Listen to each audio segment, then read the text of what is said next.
In a world overflowing with distractions, we seek meaning. How do we transform ambition into something deeper, into true fulfillment? I'm Sam Pepin, CEO of Centrica, and I've spent years helping businesses succeed by connecting their goals to something bigger. On the Meaningful podcast, we explore not just how to win in business, but how to grow as individuals. Through conversation with thought leaders, innovators, and everyday heroes, we uncover the stories that drive us towards something greater. Whether you're striving for success, seeking purpose, or just looking for the next steps in your journey, this podcast is your guide to navigating the intersection of ambition, growth, and meaning. So please join me and our incredible guests as we redefine what's possible in both business and life. Enjoy.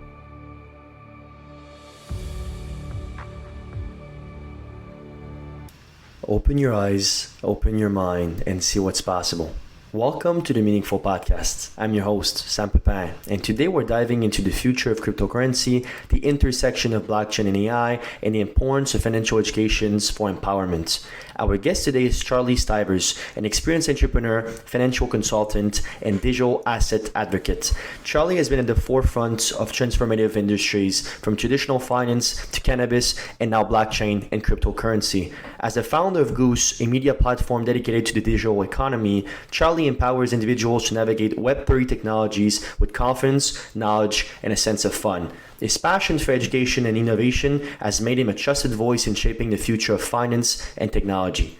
If you enjoyed this discussion, please let the world know with a like, a small review, or even a quick share. Your support helps more people find meaningful content just like this. Let's begin. Mr. Charlie Stivers, welcome on the Meaningful Podcast. How are you doing? Great. Thanks. I'm excited to be here with you, Sam. Absolutely. Well, it's great to have you. We have both a personal and professional relationship, and it was an absolute pleasure to see you in Denver earlier this year.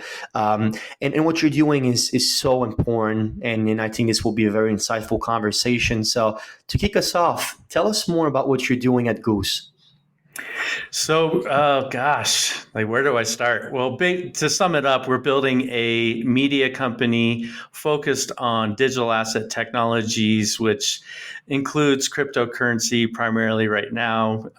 But we'll touch on AI and the convergence of data, in your lane, we do talk about digital marketing as well.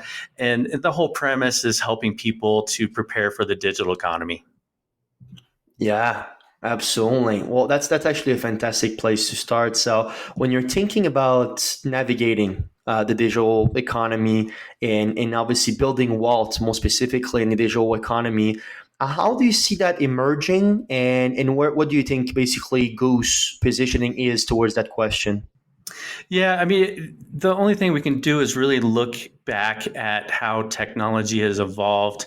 When I was your age, I was in the 90s and the beginning of the masses adopting internet technologies, and that's if we jump forward to today and where we're evolving is this thing they call Web3 and this decentralized models of how they originally planned on the internet to be used for the people. But then the DoD jumped in and all these top tier universities and then the capitalists, right? So now in Web3, in these more decentralized models, it's turning that power back to the people, back to the users, where we have more an incentive to generate content, to engage with people, to share. So that's what we're embracing and what crypto is evolving into. And so we're sharing these stories about these innovative leaders and emerging companies and projects they call, these cryptos, and the solutions that they're providing and what we're looking at and the stories that we're sharing are what utility are they providing for all of us as users to ultimately answer that question, what's in it for us? Absolutely. And it's interesting because one of the many taglines that I see associated with your name and your project is cryptocurrency for the people. and we had this lovely talk at a beautiful restaurant actually in Denver, talking a lot about just how impactful you believe that crypto will be for autonomous finance and decentralized finance and so on. Are you still as bullish? And please share some of your insights with our audience. Yeah, I mean, if we look at Bitcoin first, they started in 2009 because of the crash of the banks, and they wanted to have a solution to these centralized institutions. So not only the banks but governments, right? So then we look forward to today, and geez, I mean, Bitcoin after the election crossed over 90,000 per Bitcoin, and now it's kind of teetering around there, and should keep that trajectory to probably 150, between 150 and 200 in the next year or so. But there's some key I guess, specifics within the Bitcoin tokenomics, they call it, on why it could be worth $1 million 10 years from now. So I imagine we'll jump into a little bit more of these intricacies in our conversation. But then what has evolved from Bitcoin is more of these use cases. The entrepreneurs, the coders, the developers, people with the understanding of technology and how it evolves, have figured out like how to program contracts and money to do a certain set of steps without any centralized foresight. Because when you have centralization, you're dealing with multiple decision makers. You're dealing with human characteristics like greed. I mean, greed is powerful. So if you can basically eliminate the trust making and have it be trustless, where these contracts, they call them smart contracts, they do what they're designed to do with or without any oversight. Right, absolutely. And when you're thinking about the intersection of personal values, you just mentioned greed, which is obviously, as we know, so impactful in not only professional but all areas of life. When you're thinking about the intersection between personal values and professional ventures, how do you see we can keep track with the benefits of cryptocurrency, decentralized finance, and overall Web3, blockchain, and so on, without perhaps the downside that some fears? Yeah, I mean, to get into all of that, people need to take the steps to educate themselves.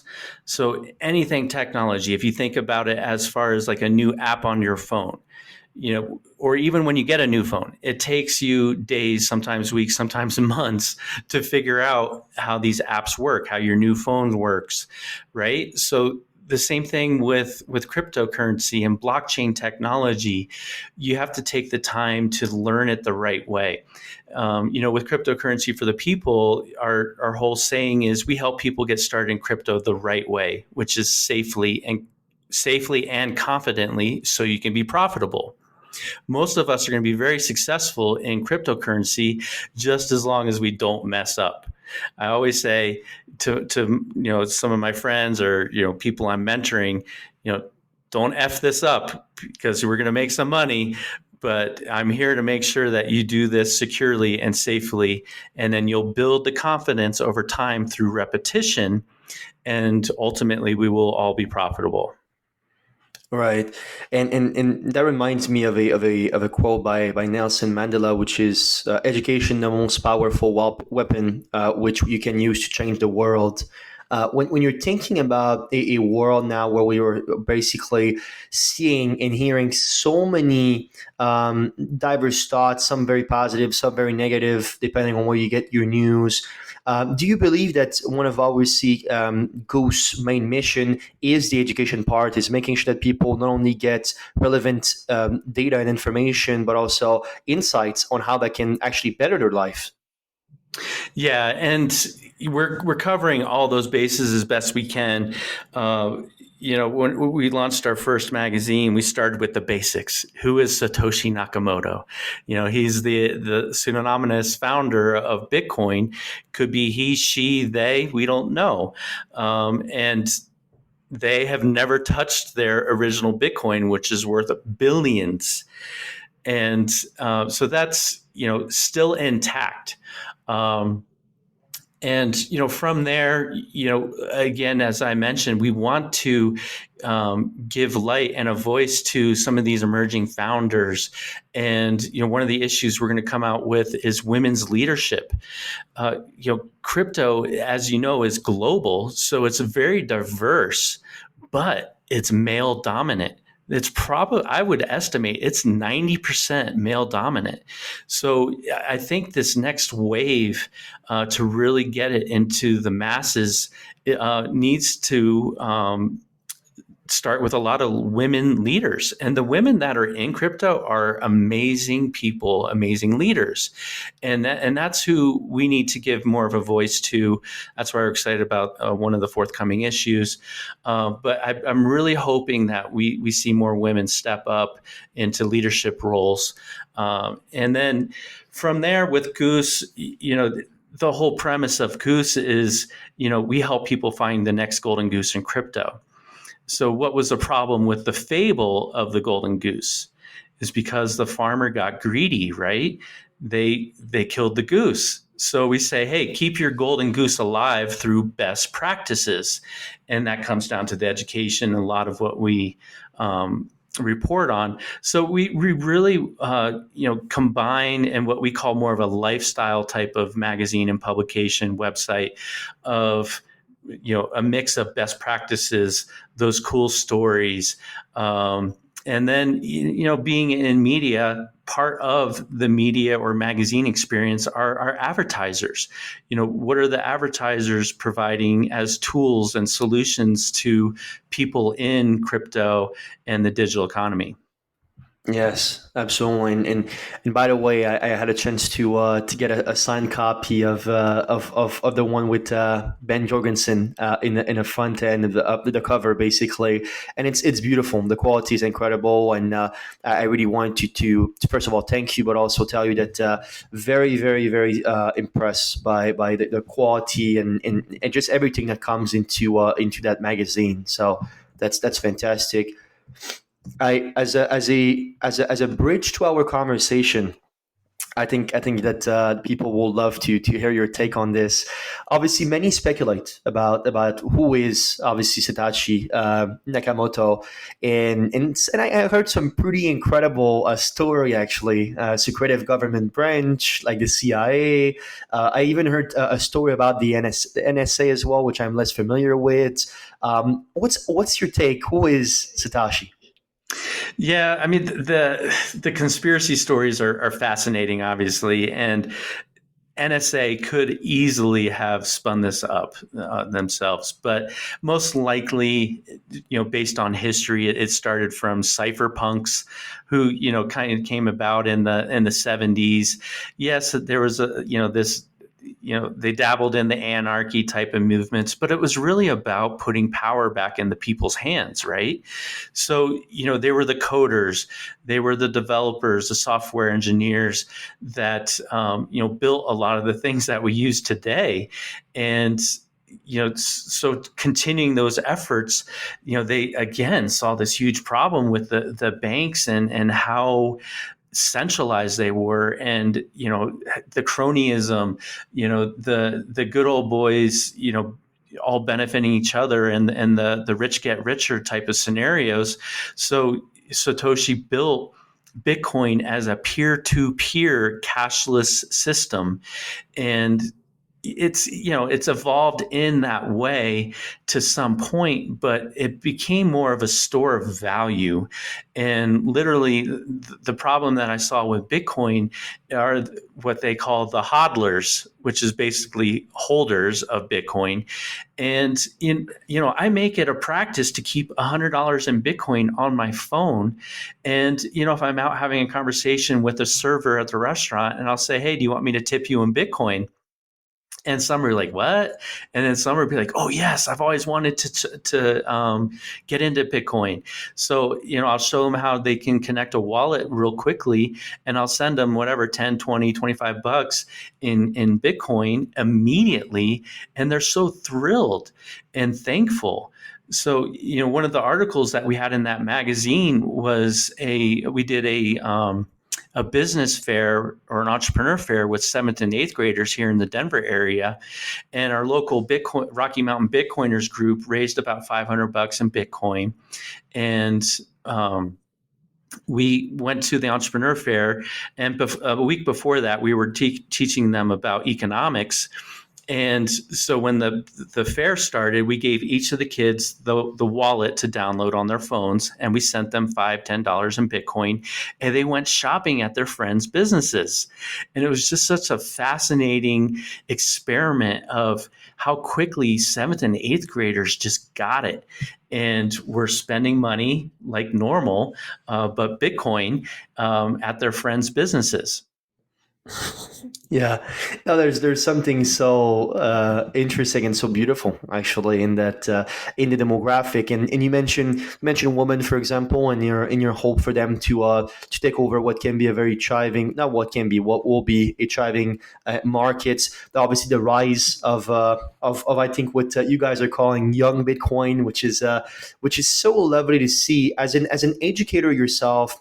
Isn't that your objective to not only educate but to see people that are thrilled for something that perhaps is so exciting?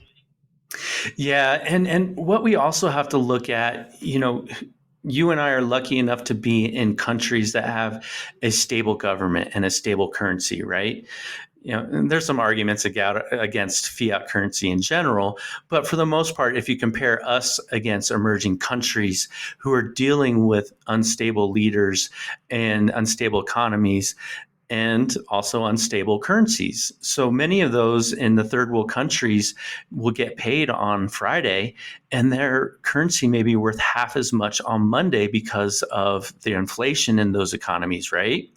So, we need to think outside of our cozy dollar bubble and think about people around the world who don't have it as good as us. So they're adopting Bitcoin and cryptocurrency to just be able to do commerce peer to peer with some expectation and certainty of what the value is going to be. Yes, there's volatility in Bitcoin and crypto, but it's not as volatile as some of these currencies in third world countries. So that's a huge use case that we need to think about from a global perspective. Yeah, yes, absolutely. And it's an angle that we don't talk enough about, especially in our cozy world, like you say it. I love that way to position it.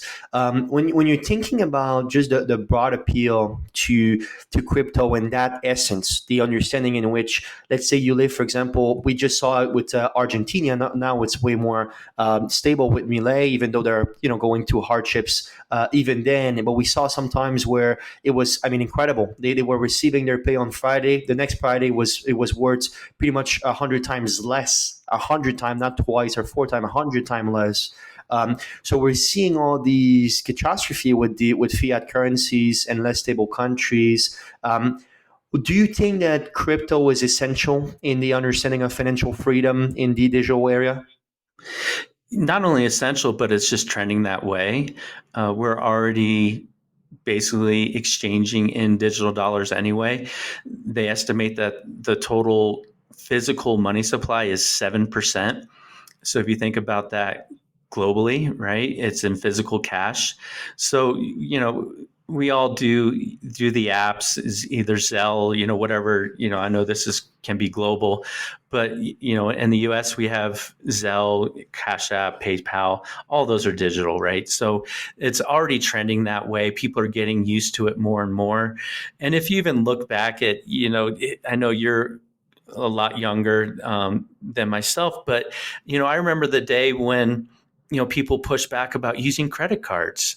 And, once in a while at the grocery store, you'll still have that sweet little old lady that pays with checks.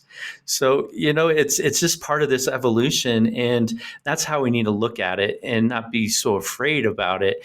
And, and embrace the potential of, hey, this is going to make my life easier. If I understand it, I can do it securely and build up that confidence.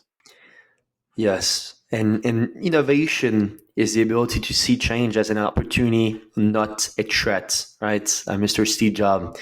And when you're thinking about blockchain beyond Bitcoin and the evolution of Web3, which is something that I'd like to get to the core of. I'm very keen, obviously, on all these topics, so I get an interesting grasp of what's happening. But for you, what are the most interesting and most meaningful development inside of Web3 currently? Oh my gosh, that's yeah. I mean, there's a lot of cool stuff. So I would say, let's look at the trends right now. Meme coins are going crazy, and we all love a good meme, right? So it's part of our internet culture, and if you look at it from that way, that's how meme coins have been brought about. I mean, Dogecoin is basically a copy of Bitcoin, and it was started out as a joke. It's a dog, cute little dog, and it's grown from there.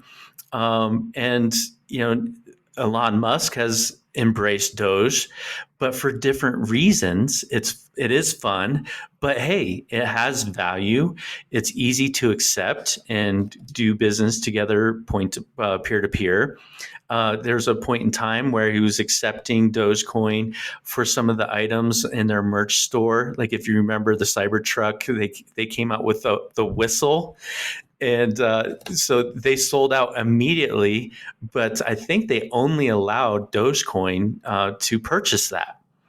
So yeah, yeah, and Mark Cuban, he said they were going to allow Dogecoin purchases from the Dallas Mavericks. I think the Oakland Athletics were allowing even some. It might have been even ticket purchasing. So companies and enterprises are adopting different use cases and dabbling in it in ways, but they're also able to tap into these existing markets. There's millions of holders of Dogecoin. There's 400 million holders approximately in Bitcoin. So those are immediate networks that people can tap into if they say, hey, we're going to accept Bitcoin. And that's what these companies are starting to realize is like, hey, these are untapped networks of people and communities that we can gain as new customers. So if you look at it from the capitalism point of view, those are turnkey or cheat codes for companies to increase sales, increase loyal customers, and it's evolving from there into NFTs, which is a whole nother conversation. But to swing it back to meme coins are like a social coin. It's part of our culture. And so crypto has adopted it, good or bad. And 99% of meme coins are going to go to zero. But for the ones that are actually doing something cool, they're either telling a good story, there's some good lore behind it. They're fun, they're funny, they bring people together. And it's just part of that culture of entertainment and fun. We all want to play games, right? And it's just really embracing those values that we have as humanity. And so it's just by organic attraction, attracting those people in that user base. So meme coins have evolved into all kinds of crazy stuff, but they tap into trends in our culture, and you never know what they're going to create. So I say that crypto rewards curiosity. So that's where you can be creative and do something fun, and you never know what you can uncover as far as a new creation or new brand or new use case. So that's kind of just like the fun part of technology, and it's so important. And then where it's kind of going into now, as far as trends go, is AI or artificial intelligence. So, it's just, again, I mentioned at the beginning, this convergence. So we are seeing the convergence of AI and crypto, and that's going to probably be the next hot sector. that we're already seeing in general economics or macroeconomics, but it's paralleling that within crypto. And then from there, I think we're going to see enterprise adoption, where, how are we going to set this up for the masses? How are we going to have this on our phone and our computers, and we're on the blockchain and we don't even know it? So that's going to be this like fourth industrial revolution of where this is going, as far as big economics. We've heard of big data, right? And all this is in technology is data. So that's where I really think this is going to be like this next leg up, is these larger use cases for businesses to help their customer base, to make cool apps, to have fun, to do commerce. And ultimately all these businesses want is more loyal and repeat customers, right? Yes, absolutely. And it's so interesting because you just repeat fun two or three times in the span of this small comments. And to me, finance, and when you look at the story of finance, it's very serious. It's very obviously suit up. It's gentlemen's in suits and ties and so on. But we're seeing now that even within the crypto basically universe, if you will, there's many people and persona of this understanding that actually, you know what, fun and finance can go hand in hand together. And I think it's so fantastic because that brings the barrier to entry into finance in a way in which is way more accommodating for the masses, which is what ultimately I think we ought to strive for as a civilization, as a world, as a unit. When you're thinking of, in your experience, as obviously in with your background and experience in that field, how important do you think that connection, that gap of fun and finance truly is, and what can be its impact mid to long term?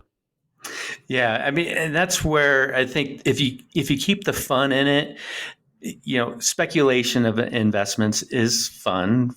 Hopefully, it should be, good or bad. But gambling is a huge industry, so yes. With the speculators in crypto, primarily in the US and these larger countries, that was one of the main adoptions. In the third world countries that we talked about earlier, it's a different use case. But, as we evolve, adding this element of fun is going to be key. So one of the other sectors is gaming and entertainment. And I mentioned NFTs earlier, and, the NFTs started out just with these cool profile pics, right? And I think the first one I bought was this French bulldog, because I had a French bulldog. But then the second one, I found this project that was kind of a play off of Dogecoin, and I picked one up for like literally a zero point 0.2 ETH, and I sold it like 2 months later for 2 ETH. So that was a 10x, and it was fun. And so the art and the entertainment and the gaming side of this, I think, is going to be huge. They just need to get the clunkiness and that kind of the finance part that isn't fun that you were just mentioning out of the gaming, and show people like, hey, this can continue the coolness factor of your gaming experience. But how cool would it be if you buy this skin, for whatever, $20, and you build it up as you're building your character and your avatar, and then now it's worth $1,000 or $2,000 because you spent all this time and you built up your avatar.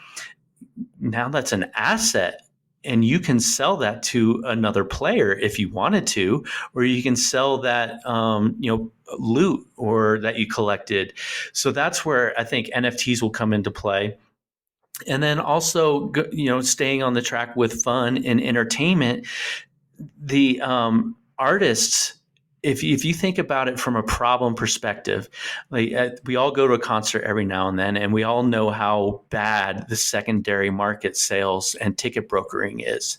Well, who's getting cut out of that equation? It's the artist. Well, if they tie these tickets to NFTs, they can program in there, hey, every time it's sold on the secondary market, there's a 4 or 5, 6% royalty that's going to go back to the artist. And now they're like, you know, I'm trying to think of a top artist. So Snoop Dogg, he'll be like, hey, I don't care how many times it sells in the secondary market because I'm getting my royalties every time it sells. So no one has done that use case yet.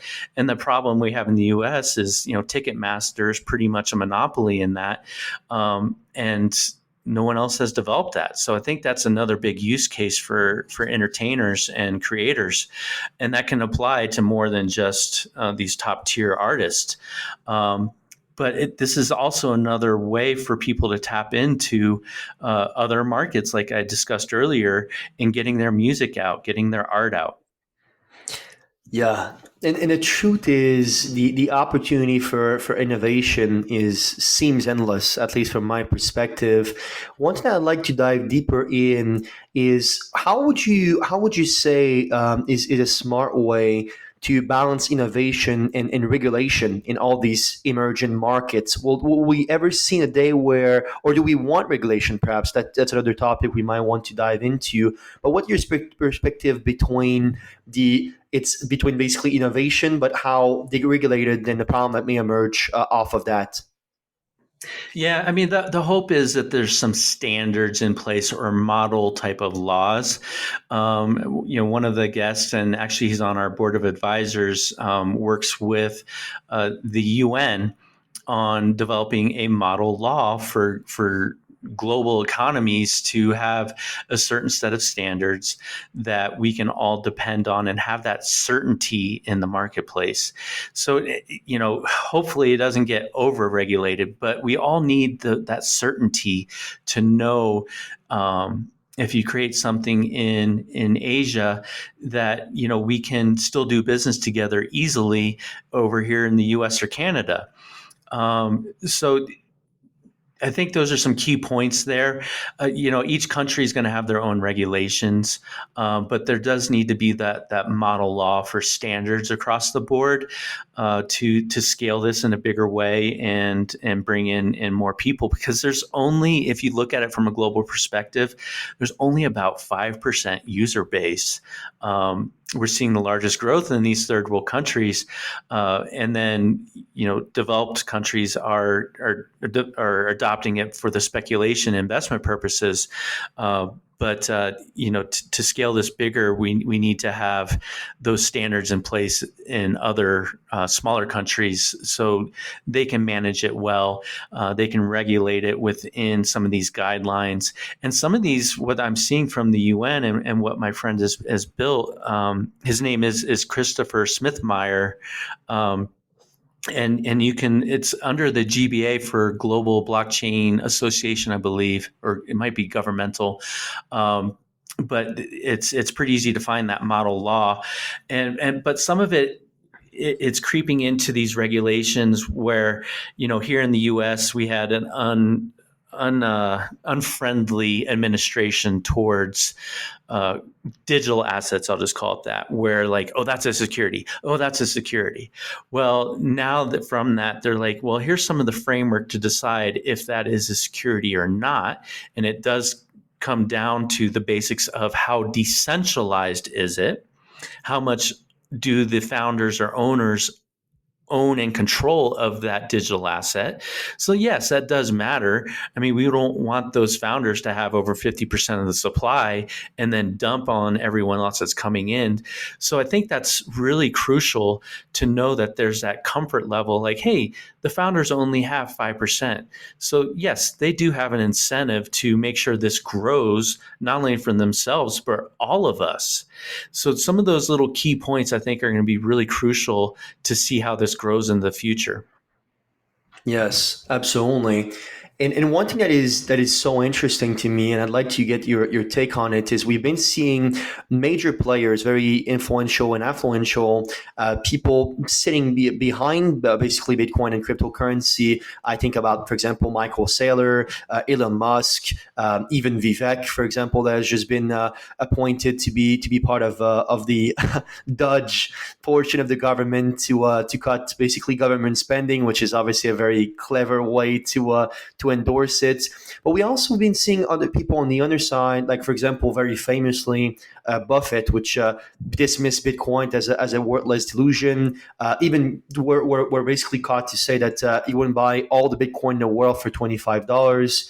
You've been just mentioning about the current and very soon to be former administration of the United States that has a lot of perhaps issue or perhaps belief in which crypto is not as great as some people make it to be. Why do you think it is so?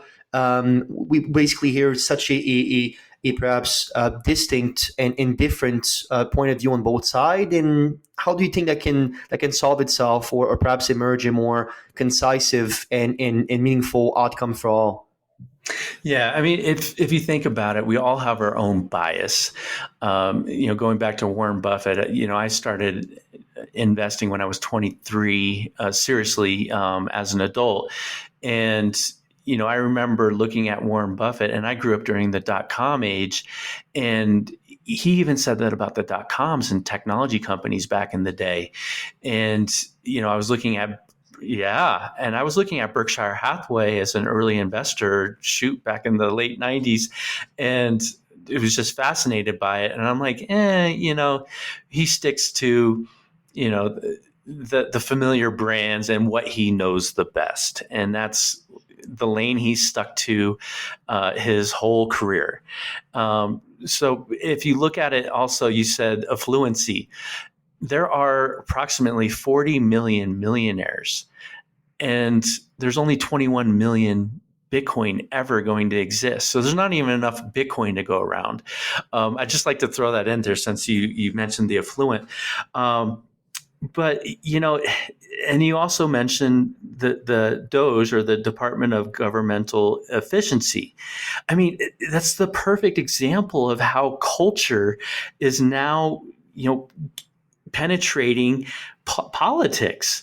I mean, it's such a cool story. So I'm bullish on Doge because of that. I mean, anything can happen. But I mean, Elon Musk could say, hey, Dogecoin's cool and all, but we're going to use Bitcoin. That would be not bullish. So, but I mean, see, and that's where they're combining the fun and the culture of humanity into serious crap, right? So it's like it's so. I just love that they added that fun aspect to politics, and like him or hate him, Trump, Elon Musk, they know how to tap into the people. And that's, one of the positives I see with Donald Trump is he's a businessman first. He's not a old lawyer, traditional politician. And I think the world is ready for that. I think Americans are obviously ready for that because they voted him in. And then I can't remember the last part of your question, but did I answer that well? Yeah, no, absolutely. No, I love this answer. I love this answer because it ties me into something that is so key to what I believe to be the meaning of life. You were talking about story, about culture, all that intertwined into very serious topic like politics. Very recently, when you're thinking about the role of storytelling in building community and most importantly, I suppose, the trust in crypto, how do you see that unfolds? And perhaps do you? I know you're obviously an admirer of that story and actually a participant in that story, but how do you think it's the best way to go to the people in which do not hold the same bullishness perhaps towards crypto, so we can make sure that the narrative is still propulsed in the right direction for again a meaningful outcome for everybody? Yeah. So, I think first we need to address the negatives. Crypto, gosh, if you look at it over the years, I have a screenshot of a meme of, how Bitcoin progressed over the years. And first, they were saying how, oh, it was just adopted by the nerds. Well, then it was adopted by, the drug smugglers. And then it was adopted by the gamblers. And then it was adopted by, uh, entrepreneurs, and it just progressed. And then, like, if you look at it during pandemic lockdowns, well, then it was adopted by a country, and then companies started adopting it. And then so if you look at this progression and you think about anything that's new, yes, there's always the element of crime, of scams. When the internet started, I remember Googling Beanie Babies back in the day, and it took you to a porn site. So, a porno site.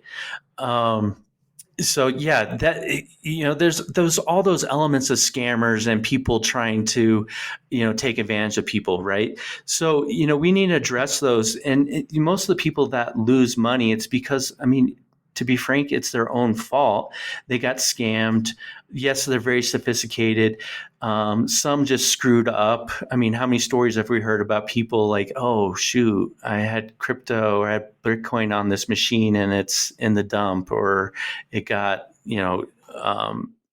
it crashed, or whatever the case may be, or they didn't keep their 12-word passphrase. So if you think about all the problems, it comes down to user error in most cases. So it goes back to education. So we do need to address those things. And then on top of that, gosh dang, we have these multi-level marketing companies who are hyping up crypto and trying to, create whatever, hypey type of product or solution, and sucking people in. I probably get one or two texts a day like, hey, Charlie, what do you think of this an opportunity? I'm like, you don't need that. You don't need third party involvement in crypto. The whole point of this is personal responsibility, self-reliance, self-custody, control. And you can get all those things if you learn it the right way. You don't need a third-party company coming in and trying to manage these that you have no control over. So, 99.9% of those are scams. And people are saying, oh, well, it's saying I can, get a 4% interest per week. I was like, okay, well, put some money into it and see if you can take it out. And you probably cannot take it out. So, with Bitcoin and a lot of these cryptos, learning it the right way is, and so FTX is another good example. They sucked people in with celebrities, right? And the problem was they did not educate people. So they should have said, hey, buy your crypto on FTX, but transfer it to a wallet that you have custody over, that you control. And how many millions would have been saved if they would have taught people the right way to do it? So it comes down to, again, going back to what I said at the beginning, we teach people the right way to get into crypto. And ultimately, it does come down to you taking responsibility, learning it, and that you can take control over those assets. So if you bought gold, would you want paper gold or would you want real gold? Well, paper gold, someone else is managing that for you in a third party. Yeah, you can redeem those if they're a reputable organization, but most people want to hold gold in their own possession. Same thing with crypto. You can do that on a phone. You can do that in one of these cold wallets. You can put that on an extension on a secure device or computer that you have. So those are some really good best practices. Yes, no, absolutely. And to me, it's so interesting because now, again, we're going to have a more favorable administration towards crypto and decentralized finance, and with obviously Donald Trump and his administration in the U.S. and many, and I saw this, and I'd like to get an expert take, which I'm sure we'll be able to get from you on this topic.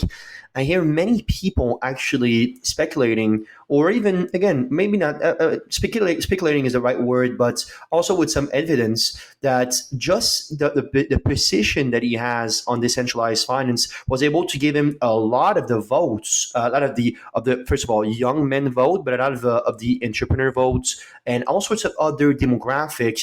When you're thinking about the hype that is now surrounding basically cryptocurrency, do you think that that's the famous quote, which is the best time to plant a tree was 20 years ago, but the next best time is today?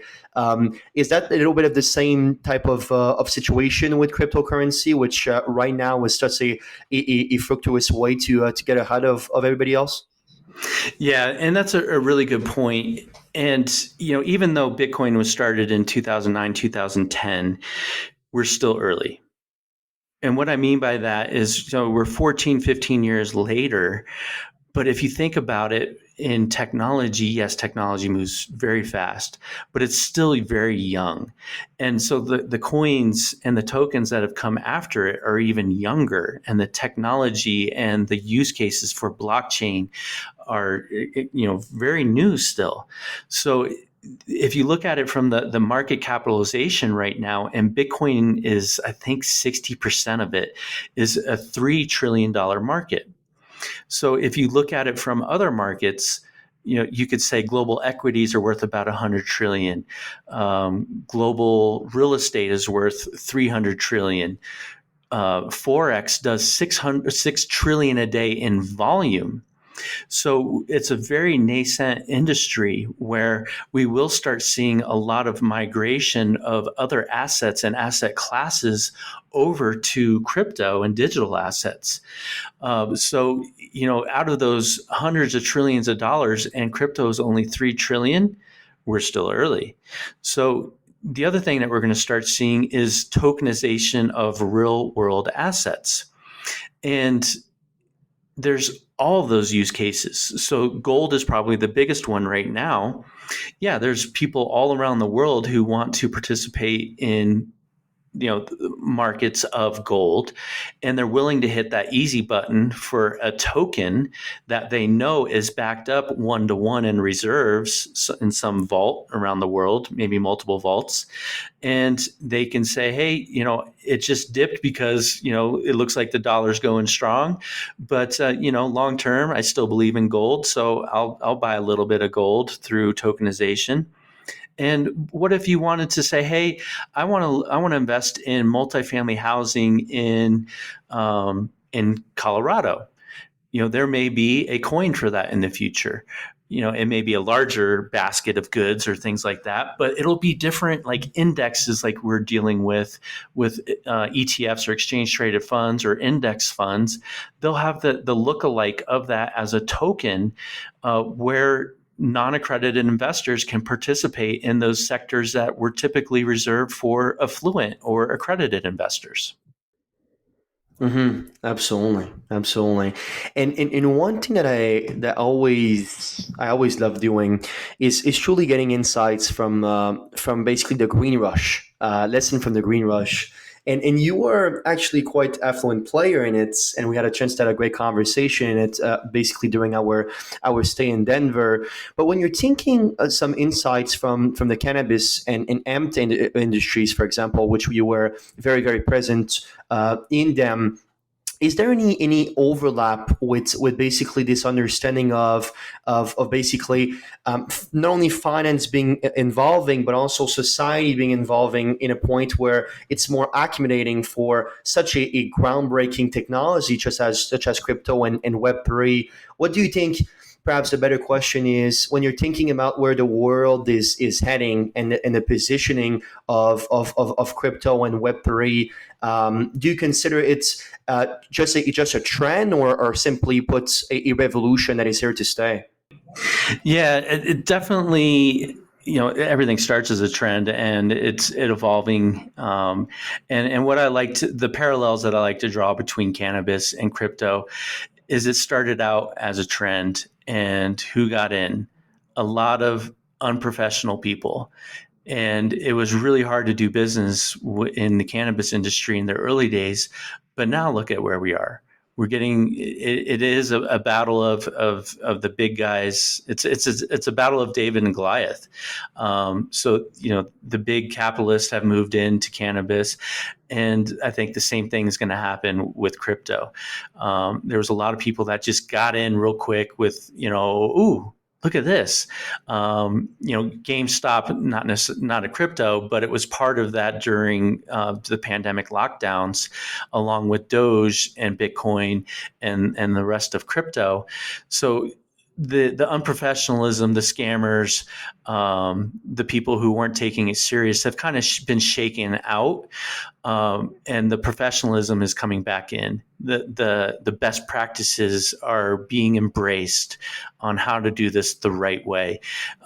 So we're seeing that in cannabis now. I mean, I'm in Colorado, so it's very prolific. It's almost as bad as a Starbucks on every corner. But I mean, the marketplace is taking over, supply and demand. People are doing business with trusted projects, and they know how to manage their risk better. They know the best practices that they need to take. So it has been a really cool evolution to see. And, again, we're still early. Yeah. It's such a strong angle, what you just mentioned, and actually created a new concept in my mind. When you're thinking of the adaptation curve, obviously starting with innovators, early adapters, early majority, and so on. Why do you think we can create so much parallel towards the unprofessional people actually starting out with these new groundbreaking ideas, and then the professional world acclimating themselves to accepting it basically farther down the line? Do you have any insight on why is that the case, and perhaps how does that intertwine with your life and experience? Yeah, I really think it comes down to risk and risk management for the professionals. They want to see that there is certainty in the marketplace, right? What kind of regulations are there? Is it overregulated? How much risk is there involved with regulations? And that is a big point for big money and big capital, large institutions, large enterprises. So, Bitcoin, they establish that it's not a security, so people are comfortable with Bitcoin and putting it on their balance sheets, creating ETFs. So it's kind of following that same trajectory. And then an Ethereum ETF came out. So, and now they're talking about even a Doge ETF or a Solana ETF. So it's kind of just following that same trajectory. And people want to take advantage of growth wherever they can, but they realize they have to manage their risk. Interesting, and obviously you started your career very much in finance yourself after just a quick cannabis perhaps stay, and and basically you being a financial consultant for now.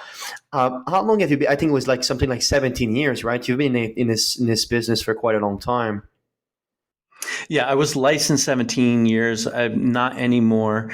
I knew about Bitcoin and Ethereum in 2014 and chose cannabis instead.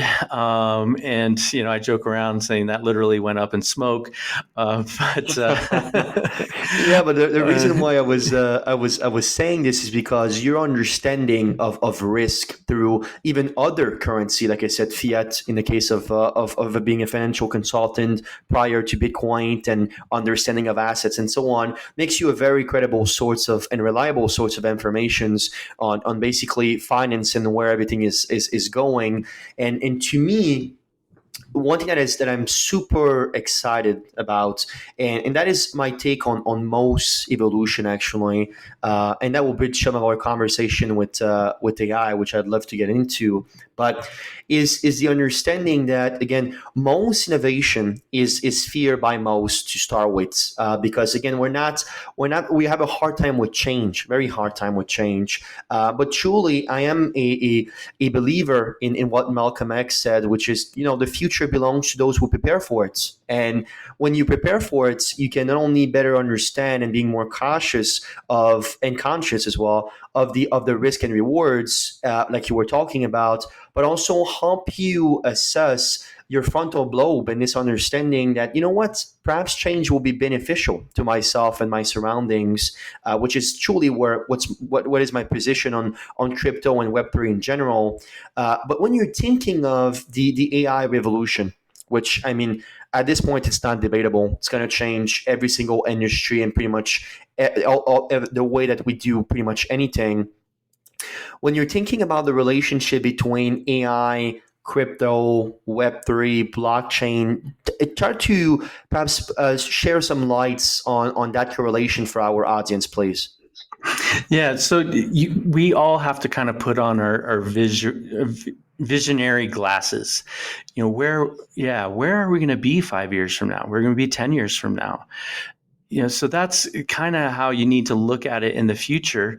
And the best way to really look at that is to look at in the past and where we've come in the last 10, 20 years.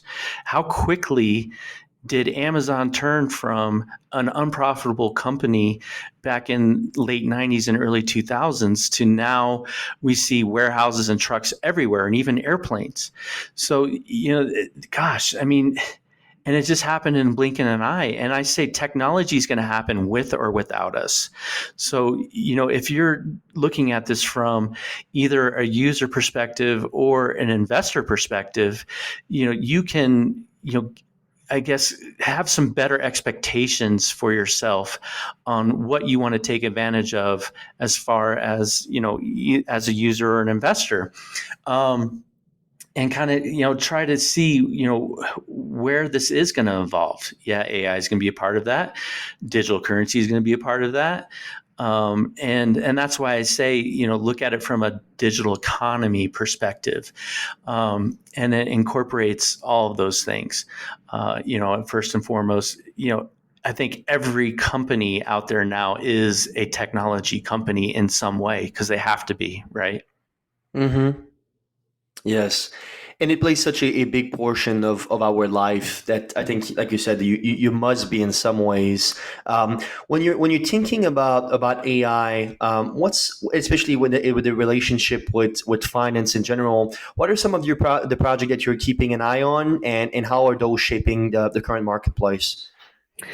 Yeah, I mean, we featured them in the first magazine, and I was really excited to have them see my vision. And they've been big supporters, and likewise with them. But I really like what Constellation is doing with. They have a contract with the Department of Defense, and if you look at it from market cycles and history, what I said earlier, how did the internet start? It was with the Department of Defense and top tier universities. Well, now with Constellation, they're getting the Department of Defense and top tier universities. So I kind of see them as building out the framework of blockchain and this technology in the right way, where it's the stamp of approval of the Department of Defense is on board with them. And one of their premises is tokenization of data. Well, everything is data. And how are we going to monetize that? How are we going to secure it? How are we going to verify that this stuff in AI is in fact true? Because that is one thing that we're going to battle with in the future with audio, with video, with content. Is this what I'm reading or seeing or hearing true? Well, if it's scrubbed or somehow on the blockchain, because everything is a chain of title or proof of ownership or source of information, they can now through their technology say, hey, this is 99% true. And that's going to be really important in the future with AI and artificial intelligence and all the content that we're going to be listening to and seeing around the world. Like, what do we believe? And that's going to be a big problem. Right. So perhaps the AI will be our best guards against AI. I'm gonna have AI basically being able to diagnose if something that you're seeing is real and to what degree it is real. That's very interesting, and I think that's actually going to be the battle, one of the many battles of basically the middle of let's say the middle of the 21st century is this understanding of reality. First of all, what is reality? But challenging reality through many lens, through AI, in pretty much all communication channels.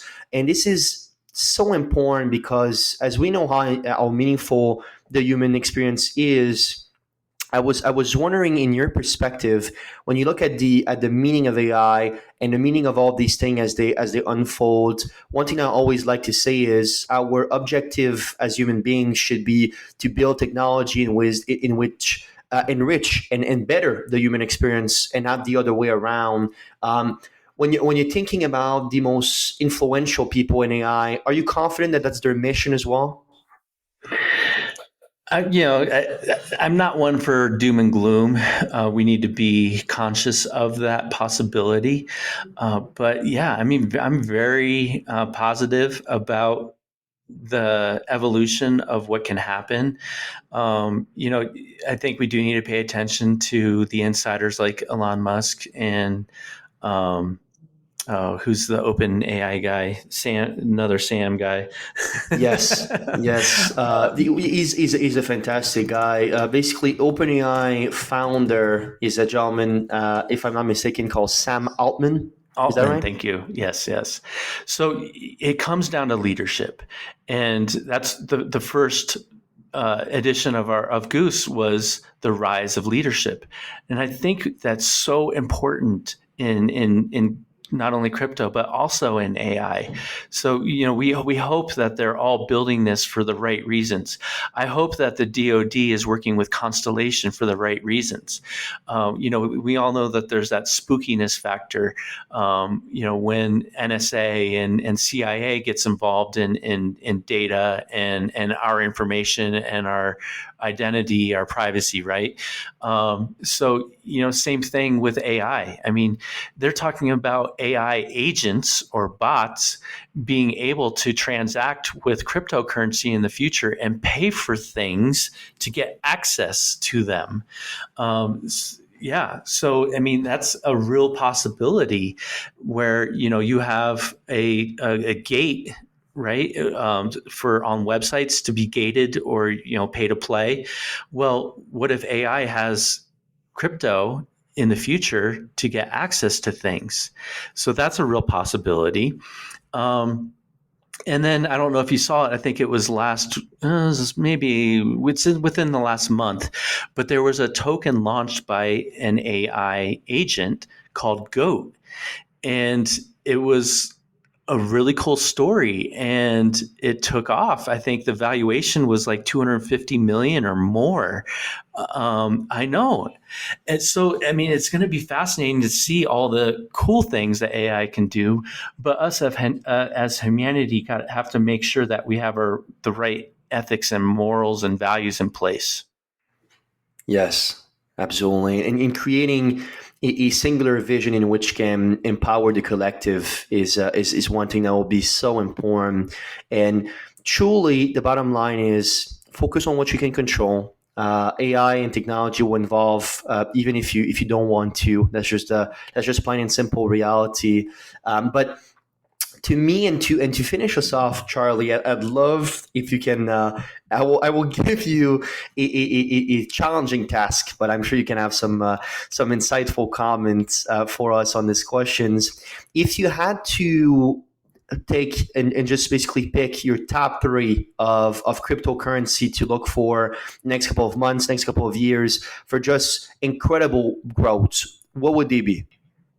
You got to start with a blue chip. Yeah, I'm a big believer in Bitcoin. You're not going to get the huge gains like in some of these other ones, but like I said, I think in 10 years, it's likely that Bitcoin can be worth $1 million a coin. So, hey, in my opinion, we just want to beat the stock market. I come from traditional financial planning where we were taught to sell mutual funds. And if you look at financial principles and that rule of 72, hey, take that average rate of return you're getting in your mutual fund, which is about 8%, right? So if you have 100,000 in your 401k or IRA, and you're getting 8%, that 100,000 is going to double every 9 years. So is that really going to help you hit your goals? Because we all know that $1 million isn't worth what it used to be, right? So to be able to have $1 million, $2 million during our golden years in our nest egg, is that going to allow us to live in our golden years without worry of running out of money? So in my opinion, we have to take calculated risk. We have to be open to these emerging technologies and see how that can help us catch up or stay ahead of inflation to hit our financial goals and ultimately have that financial freedom that we want. Because, most of us are going to have one or two jobs, for income. And then the way the wealthy do it is they have multiple streams of income and multiple asset classes. So we need to, educate ourselves not only on crypto, but also these other asset classes that we can save for retirement or a rainy day or additional income sources and build assets. There's a book out there by George Gilder called Life After Google. And he talks about how the wealthy of the future are the ones who are going to own and invest in networks. So if you think of networks as the real estate of the future and how valuable that is for a lot of the points I've made today, that could be a huge asset in your portfolio. And you can build your own business within those or your own part of your portfolio within those. There was another point I was going to make there, but I think those are some good ones. We really need to look at how traditional finance served us for a point, but as we're evolving and having other opportunities as self-reliant investors, what else do we have as options for our future? Fascinating. Mr. Papa Goose, Charlie Stivers, was a fascinating conversation. I thank you so much for your time and insight today. Would you like to share some of your other few last words with our audience, please? Oh, and I do. Okay, so you did ask some other picks. Dogecoin, it's kind of the king of the meme coins. I think that's going to be pretty solid, and I really like what Constellation is doing. So those would be my top three, and then to close it out. Just be open-minded, but do the work. Put in the work to learn this. That's the biggest challenge to adoption is people don't see the value enough to put in the work, and they don't have that vision either. So, open your eyes, open your mind, put in the time, and see what's possible. Thank you for spending your time with us today on the Meaningful Podcast. If you enjoyed this episode, please leave a review or share it with someone who could benefit from it. And always remember, your story matters. Make it meaningful. We hope to see you next time.